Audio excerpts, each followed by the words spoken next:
All right, good afternoon, everybody, or morning, actually. Hoping that you guys are having a great day today. Sorry I couldn't be here. Here's what I want you guys to do. Today, we're going to talk a little bit about the scientific method, and we're going to talk a little bit about the experimentation process of sociology. It is very similar for psychology. You are observing people, and there's a couple different methods and ways in which we can do that.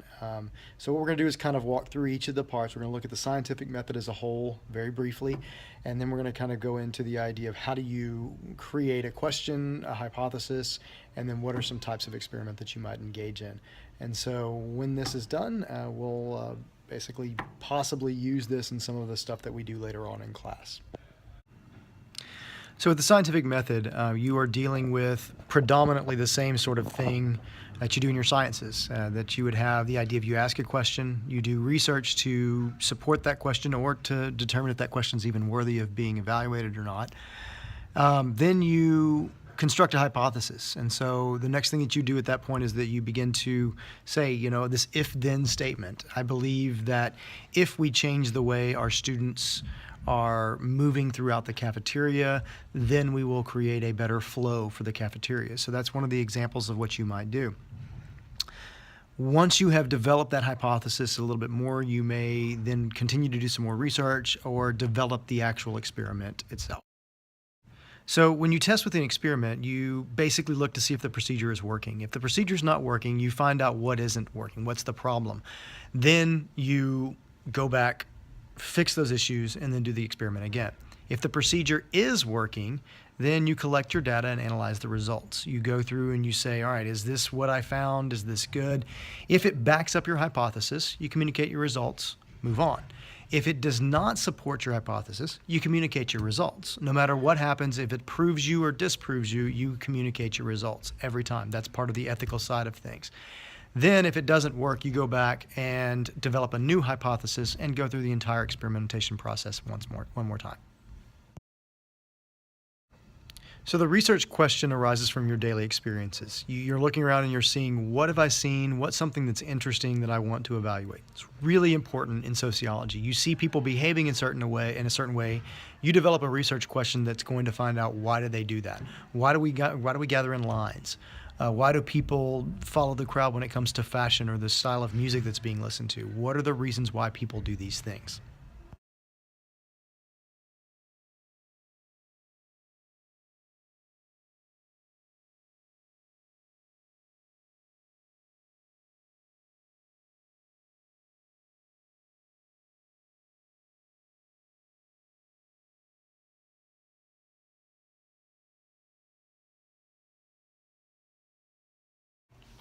So a hypothesis is your educated guess based upon what you find in your research questions. An if-then statement. If this happens, then this will happen. So give me some examples. Think about that. So we test the hypothesis and we determine if it's good. If it's not a testable hypothesis, then it's simply not a good hypothesis. What does that mean?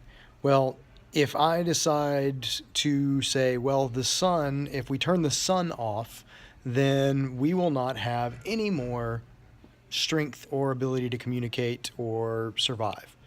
Well, I can't really test that hypothesis because I can't turn the sun off. So you have to be able to test the hypothesis. Psychology is a science, so remember, we still have to test in science. How do we do that? So you analyze your results and you draw your conclusions. What did the results to your test of the hypothesis mean? Did it prove? Does it disprove? The basic idea of this point is that you're trying to determine what needs to move forward.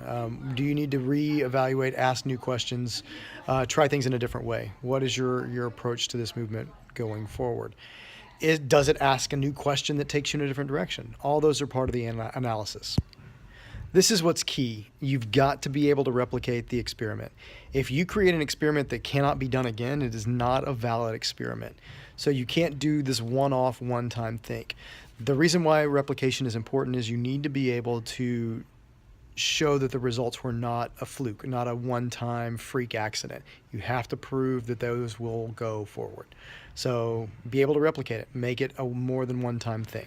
Okay, so as we continue on, we're going to continue to talk a little bit about the ethics of experiments, and we'll work that into what's going on. But just know that there's some things that you have to do. You have to always make sure that you get informed consent from your participants in your experiment. You have to tell them enough that they are willing to participate in the communication or in the experiment, and that they can back out if they want to. You have to also protect confidentiality. You can't tell anybody that Joe Smith did this in the experiment. You have to keep them anonymous and share your data in that free way. You have to communicate your results.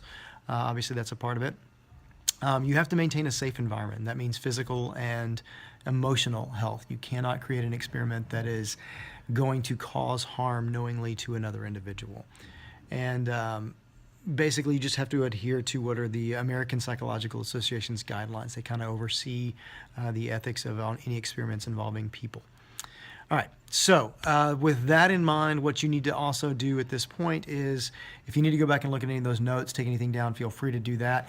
We're not going to be able to be tested over this part. What we are going to do is use this to structure some of the things that we might do from here on out.